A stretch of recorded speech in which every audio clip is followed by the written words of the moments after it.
Hello guys, this is Tanu Keshavani. Today I am going to discuss a very important topic from quantum chemistry.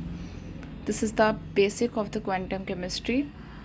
The questions asked sometimes that whether the wave function, the given wave function is acceptable or not. So to identify the given wave function is acceptable or not, one must should remember few points regarding acceptable wave functions. These are the 5 points. It should be, not should, it must be single valued, it must be finite on boundary condition, it must be continuous with first derivative and normalizable. So basically हमें ये function given है in the domain x का value 0 से infinity के बीच में. ठीक है, हमें चेक करना है कि ये given function acceptable wave function है कि नहीं है. ठीक है, so let's begin with it. So first of all हम चेक करेंगे कि ये सिंगल वैल्यूड है या नहीं. For each value of x function has different output.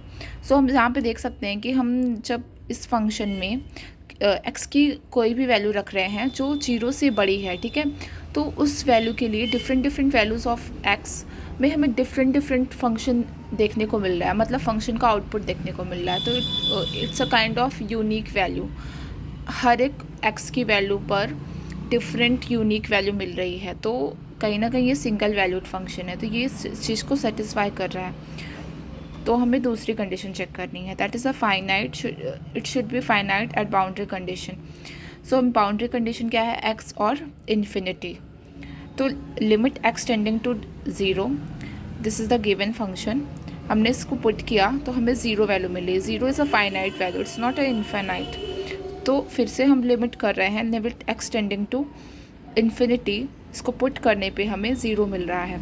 तो finite in the region given 0 to infinity. Again the third condition is it should be continuous. So the given function is the multiplication of the two kind of function, two mathematical function. First one is the algebraic function which is continuous itself, and exponential function. You can you might remember the graph of the algebraic function or exponential function. At different value you can draw it, so you will find that it would be continuous at each time, at each point or value given to the function. Continuous with first derivative, in this case, in this condition, not case, you should get a differential of this function, then see whether it is continuous or not. So it is continuous for x greater than 0. ठीक है. Again normalizable, to check whether the function is normalized or not, we should have a method to take its integration square. It should be square integrable. So after doing the integration, I found that the function has the finite value. The integral is finite, which is 1/4.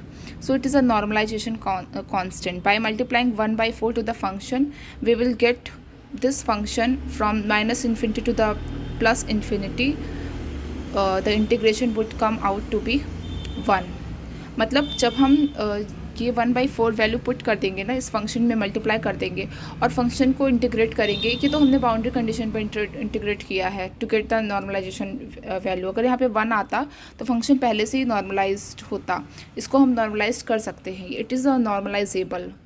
हमारी condition क्या है, it should B नॉर्मलाइजेबल. अगर ये normalised है तो ठीक है, अगर नहीं है तो हम इसको नॉर्मलाइज कर सकते हैं by multiplying the normalization constant which is 1/4. And other function जो गिवन होगा उसमें हमें कई बार फाइनाइट दूसरी वैल्यूज़ दिखती हैं, तो वही वैल्यू हम उसको मल्टीप्लाई कर देते हैं. तो ये कहीं ना कहीं नॉर्मलाइजेबल है. तो ये पांचों ही कंडीशन को फॉलो कर रहा है हमारा जो फंक्शन है, given function. So we can say that the given function is acceptable wave function. 2 points है जो कि हम नेट गेट और जैम के पॉइंट ऑफ व्यू से याद कर सकते हैं. दैट इज़ कि x to the power n e to the power minus ax, where a is greater than 0 is acceptable on x is greater than x should be greater than 0 और 0 to infinity. अगर इस type का कोई भी function इस format में given है तो हमारा जो गिवन फंक्शन होगा वो एक्सेप्टेबल होगा in the given region. Again यहाँ पे जो हमारा अगर e to the power a x है तो ये एक्सेप्टेबल होगा, लेकिन अगर x to the power n e to the power plus a x है तो ये गिवन फंक्शन इस फॉर्मेट में कोई भी फंक्शन होगा x की पावर कुछ भी हो it should be greater than 0, 1 2 3 4 and could be and can be 1 2 3 4 any digit.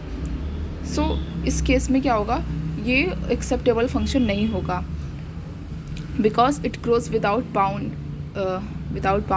ये कहीं ना कहीं कंटिन्यूसली ग्रो करेगा तो ये इन्फिनाइट हो जाएगा and it is not normalisable. You can check it if you have any doubt. Thank you so much.